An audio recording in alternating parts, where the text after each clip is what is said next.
Welcome back there, kids and people and adults, dogs, cats, wolverines, bears, moose, whoever you are. Today's episode, we are doing something different. We're going to be talking about some manly skills, predominantly manly skills. They can also apply to a woman or a bear. So today's manly skill is cooking meat. And more specifically, we're going to be talking about cooking a brisket. So a brisket is simultaneously probably one of the hardest things to cook in the meat realm, and also one of the easiest things to cook in the meat realm. So what we're going to do is, I'm going to explain to you how I've done brisket in the past and how I do brisket now. And so in the past, I have done everything brisket on things from a Weber grill, trying to smoke it, to a big, I don't know if you call it a competition smoker, but a bigger smoker that charcoal, wood, that type of thing. It's got an offset firebox to it. And so with those types of methods, one is cheap, the Weber. Who hasn't ever had a Weber grill before? You can do some interesting things with Weber. The Weber, though, is very limited because it is small. You can't really kind of offset the firebox. You can't really do that, but you can smoke on it. Where the thing that I have with the offset firebox is called an Oklahoma Joe, and both of those devices can get a brisket done. More specifically, though, let's just kind of back up, and before we start talking about the hardware, let's talk about the cut of meat. So the brisket is a very, by itself, not very flavorful, very tough, not a whole lot of fat on it, type of cut of meat. But it's also kind of cheap, depending on what cut you get. Typically, I will get the corned beef brisket. So corned beef brisket is a little bit different than a regular brisket because it's been brined, and it's also been used a prog salt on it. And so it's more of a curative salt to it. And so it's not quite the same. But fun fact, a lot of pastrami kind of comes from corned beef. So if you smoke corned beef, essentially, in a way, you're kind of making a pastrami of sorts. But anyway, so I've done the corned beef brisket, and I've done the regular brisket. And if you wait until after St. Patrick's Day, all the corned beef goes on sale. So you can load up with a bunch of that in your freezer, and away you go. So if you want to do it on the cheap, corned beef brisket after St. Patrick's Day is a good way to do that. But if you wanted to get a little fancier, you can buy an actual brisket at the store.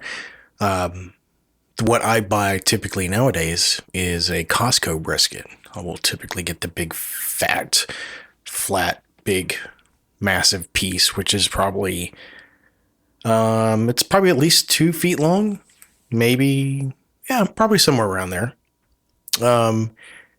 Costco, usually you can get the USDA Choice or Prime. Prime is better. And quick fact, the difference between Choice and Prime is, it has more marbling on the meat. And so the meat has a better content of fat to meat ratio, if you will, lean meat. So like Wagyu, you probably heard of that, or Kobe beef, that is beyond prime.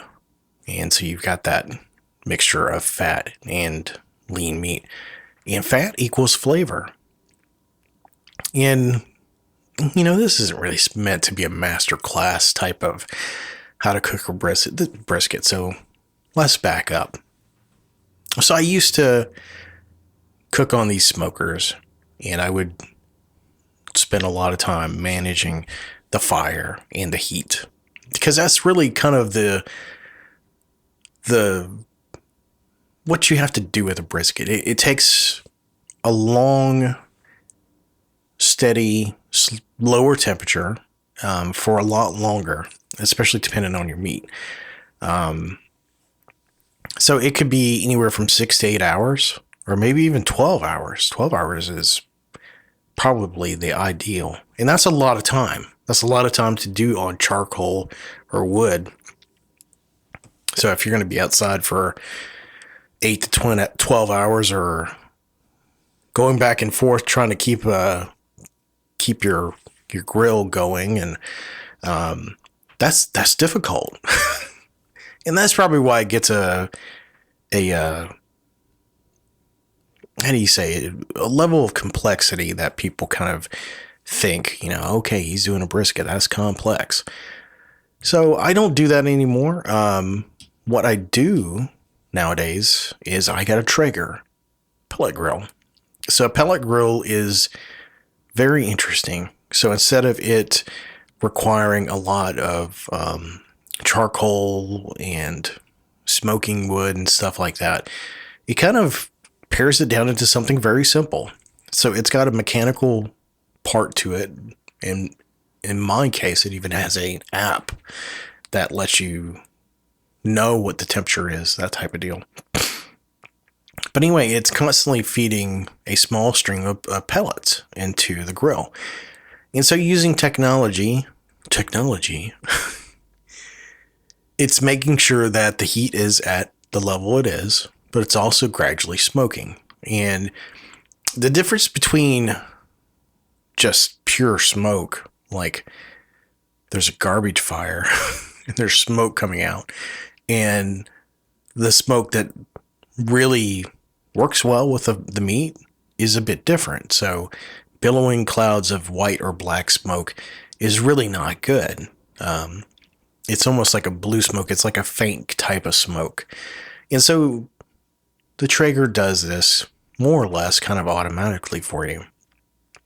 And instead of having to go out there and open up something and put your charcoal in, or your wood, and stoking it, and kind of think like you're making a campfire, and how inconsistent that is. Like you've got the big fire at first, and then it burns down, and then you've got a big fire, and so you've got these temperature changes. Anyway, long story short, pellet grills can make that very easy, very consistent, almost really like an oven that does smoke. So that's what I do. I do that now.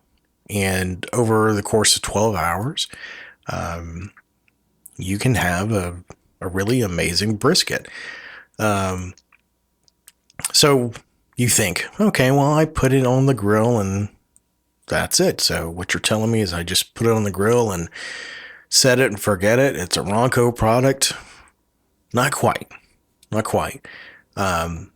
Very basically, you'll want to do a rub on it.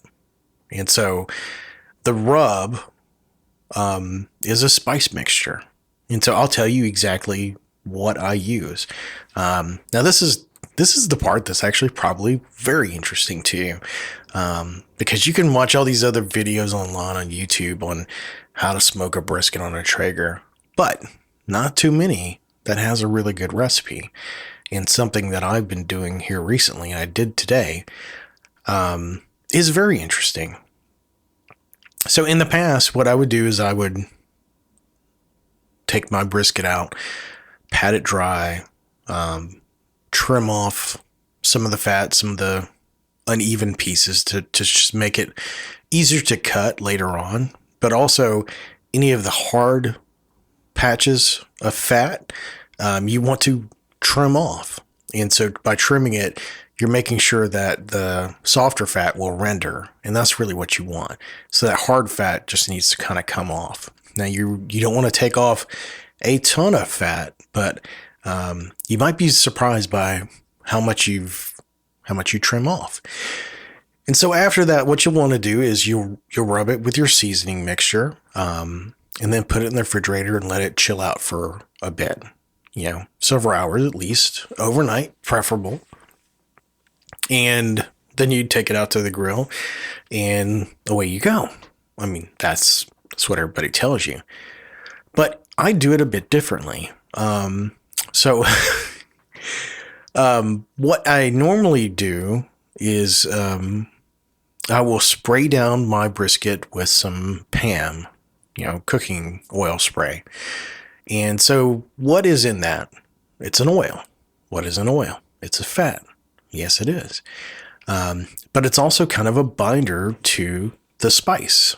So what I'll do is sometimes I don't put the oil down first, but definitely you put down a layer of spice. And so the spices that I typically use is granulated onion. Now, not powdered onion, not onion flakes, but granulated onion. So it's granular. So I will put down a very nice layer of that to kind of cover it. Now, we're not talking like an inch of whatever, but it's like it's dusted. It's complete. It's covered, but it's not a thick layer. And so I'll dust it down with that, and then I'll spray it with the PAM, olive oil or cooking spray. And then I'll keep going through my different spices until I'm done. And I've got a final layer of that. And so it's kind of like shellacked layers. And so it's almost like a crust that'll kind of bind to the meat. And it's less likely to come off or whatever. So that first layer, onion. Now, this doesn't have to be in any very specific order, but just kind of what I'm saying. Granulated onion. Roasted garlic, granulated. If you can get Kinder's roasted garlic, that is amazing. So do that, spray it down. Then probably a layer of black pepper, spray it down. Okay. Yeah. Probably the first one that you want to do is salt. I'm kind of a little bit behind myself. So salt, onion. So salt spray, onion spray, garlic spray. At this point, I will probably do some kind of other interesting seasoning. It may be chili pepper. Always smoked paprika. And the reason why I use smoked paprika is because it's red. And it gives it a very colorful flavor. So paprika by itself doesn't have much of a flavor, so to speak, but it's going to impart a little bit of flavor, and we eat with our eyes, so that's a big deal. So salt, onion, garlic, pepper, smoked paprika, and sometimes I'll go a little bit, like chili pepper if I'm going to go more of a Mexicano route. If I want to do something more Italian or Greek, I might do like another herb or whatever. But if you're doing something very herby, you kind of want it to be light because you don't want it to burn. So you spray it in those layers. And like I said, you put it in your refrigerator, you let it sit overnight, and the next day you'll bring it out. And so you've got tinfoil wrapped over the top of it because that's what you want to do. If I didn't say that before. That way you don't have these other rogue flavors coming in and influencing your meat. So you'll do that. You'll let it sit for about an hour. And so you'll prep your grill. You'll clean it up, clean the grill. Make sure it's good to go. I typically will preheat it to 500 just to kind of clean it. And then you set it at 275. And then you take your brisket out. You put it in onto the grill. So mine has a probe. And so I put that probe in there. And so I'm looking for a doneness of 203. Now, Traeger doesn't have individual settings, but it's in increments of 5. So set it to 205. 203, 2 degrees difference. Not that big a deal. And then you set the chamber, the cooking chamber, to 275. And so that rides for 8 to 12 hours. So every once in a while, you should spray it with some apple cider vinegar, get you a little squirt bottle, like every couple hours, 2 or 3 hours or something like that. Now, at some point closer to 6, 7, 8 hours, you're going to hit something called the stall. And so the stall is essentially a reaction where it's evaporating more moisture, and so the temperature is not rising, or it could decrease a little bit. And about this time is the maximum amount of smoke that the brisket has had. So you can get some pink butcher paper, or the mahogany brisket paper. You can get that at Lowe's or Home Depot. And what you'll do is you'll take the brisket off very quickly. Typically, I have like a little area outside the grill to be able to do this because I don't want to take it out and run it into the house. And so kind of have it prepped and ready. Take your brisket off and you'll wrap it. And so think of it like you're wrapping a sandwich. You want it to be kind of tight and kind of at least a layer or two. And you can tape it or you can just kind of fold it up. And so you rest it on the grill. So there's kind of a debate about having the fat side, the fat cap, because when you have a brisket, there'll be a fat cap on one side, whether it's up or down. I've heard arguments for both, so I typically put it up. So that's up to you. One of the more interesting things I've read here recently is whenever you're wrapping it is to put some beef tallow on it.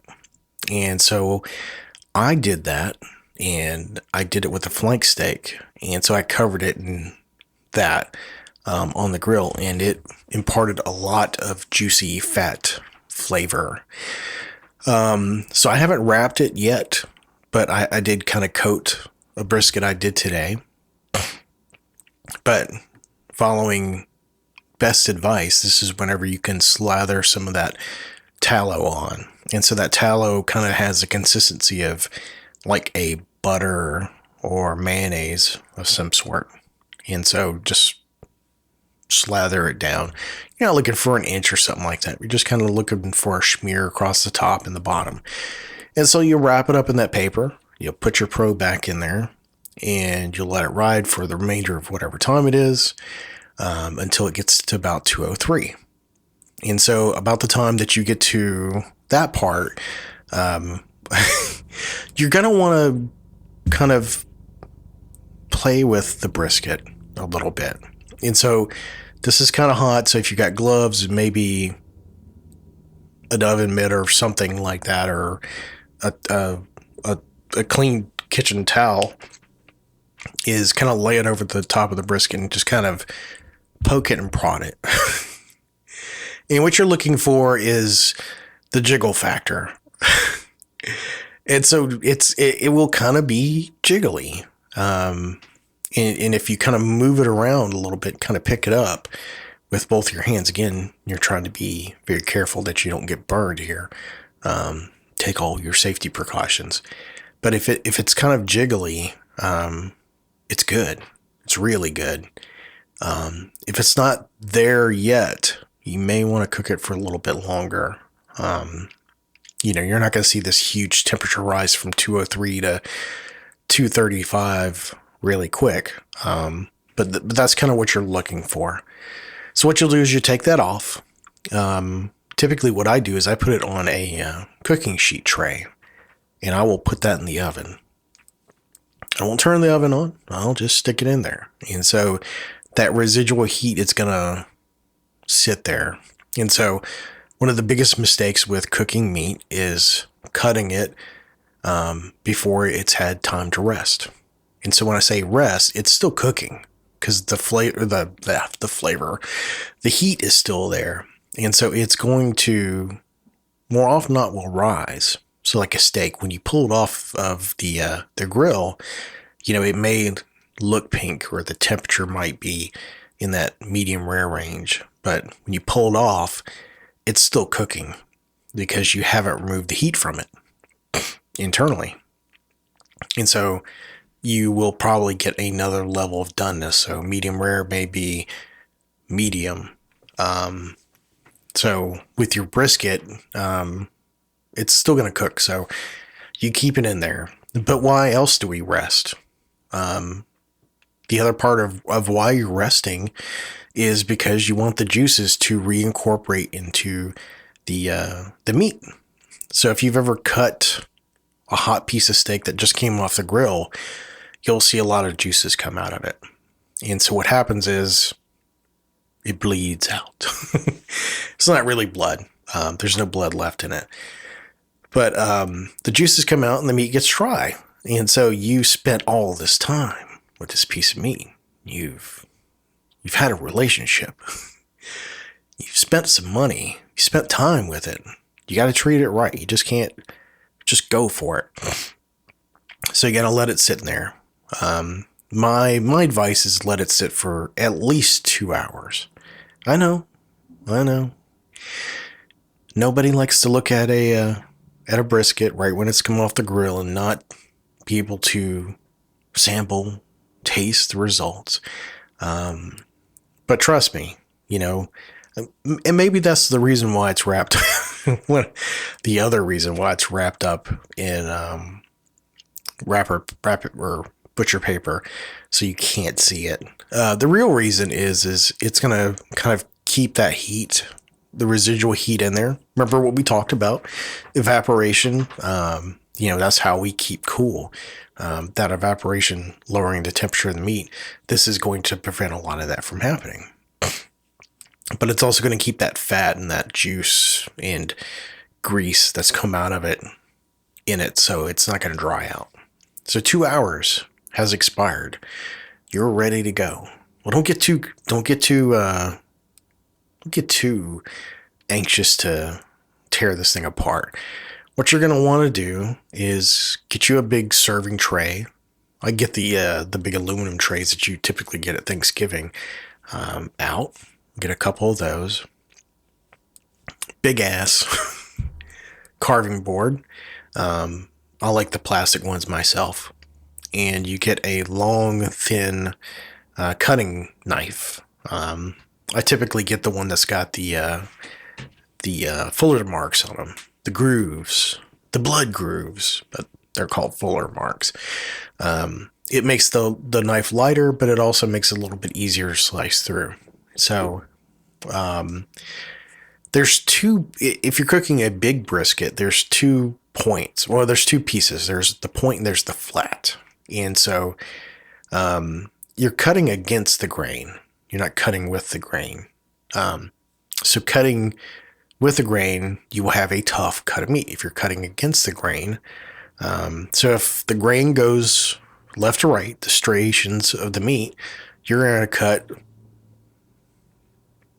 north and south. So if they go east to west, north and south. And so the tip, and it looks like a tip, the point, about a quarter of the way over to half of the brisket is essentially the point. You can kind of feel that section in there. And what you'll do is you'll kind of cut it right in half, right about there, wherever that is. And the point has a different grain. And so once you cut it, you'll see. But you'll cut against the grain on the point and then on the flat, and you need to interpret that yourself. Using that east to west, north south type of motion. And slice it up. You can slice big, thick slices. Some people like that. Some people like thin. I try to be accommodating and cut some thick slices as well as some thin slices for people. And usually on the point or on the edges, you'll get kind of burnt pieces. And so people really like these. These are called the burnt edges. So instead of trying to slice all these up very thinly, you can just kind of take a big cleaver or kitchen chef knife and kind of cut those into little pieces. And so people really dig those. There's some people that will get burnt ends only. And then if there's anything else left over that didn't cut so well or turn out slice wise like you want it. Typically what I'll do is I'll take that and then whatever leftover fat is whatever, and I'll just chop that up and chop it up into basically like a chopped barbecue beef, if you will. Just kind of chop it all up, put some barbecue sauce in there very lightly, just to make sure that you're kind of in the zone. And so you should have some flat, you should have some point, some burnt ends, and then whatever's left over for a barbecue slaw, if you will. Chopped barbecue. And yeah, there you go. And so a big brisket, like a Costco brisket, is more than enough for a whole week's worth of food for family for. And if you're going to a church or a friendly function or going over to one of your friends' houses and you've spent all this time and you're doing this, there's usually plenty enough for you to have some for yourself and for you to take. And and if you did it right, it should be very, very tasty, that you could eat and pull apart all by itself. You could put on a sandwich, some hamburger buns, really, really good stuff. As my son likes to quote Alton Brown, it's good eats. So cooking meat is a bit of an art form. It's something that most men are typically tasked with doing. But overall, anybody can do it. You just need to have the passion and desire to do something like that. Because it does take some time, but the results are absolutely worth it. So that is one of the manly skills that hopefully you've learned today. There's some great references out there on the internet and books. There's the Franklin Meat Manifesto. I think that's the name of the book. You can get that on Amazon. A lot of the knowledge that I've got, I've pulled directly out of that book. Some other places, if you look up Brisket, Alton Brown, episodes of Good Eats, there's some really great information out there. And other stuff, just on YouTube. There's some great people out there that put a lot of this type of stuff to work. So that's today's episode. Outside of that, meat is tasty. Meat is great. If you're a vegetarian or if you don't eat meat, there are several really good fake meat substitutes out there, especially in the barbecue area. They may not be everything that a meat eating person wants, but if you don't eat meat, there are some really great alternatives out there. So from YNMF, You're Not My Father, we wish you a great day, great food, and great meat.